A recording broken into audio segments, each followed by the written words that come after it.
Now I'm going to make my shapes inside of the Mickey Mouse drawing. To do this, I'm going to go to my line tool. Click on the line tool and go down to Polyline. Now I've got a plus sign. I'm going to draw inside my space funky little shapes. Every time I want to make a different angle change to my shapes, all I have to do is click on my mouse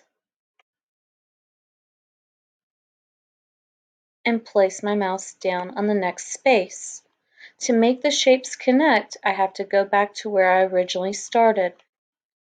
Your goal is to have a little border as a gap between all of the different spaces of the shapes.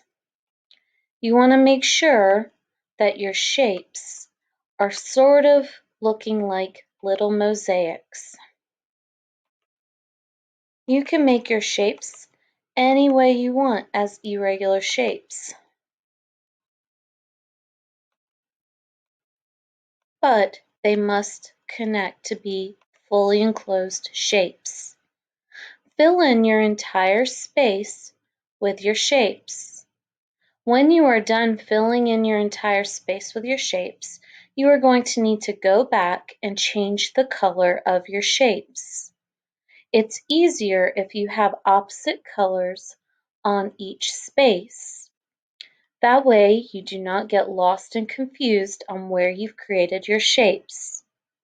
To fill in your color, you will go to the Color Fill tool, choose the color you want, and then choose the shape.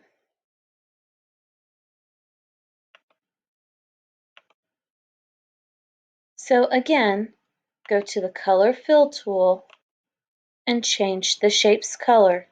You might also need to change the border of the shape. If you have any questions, be sure to ask.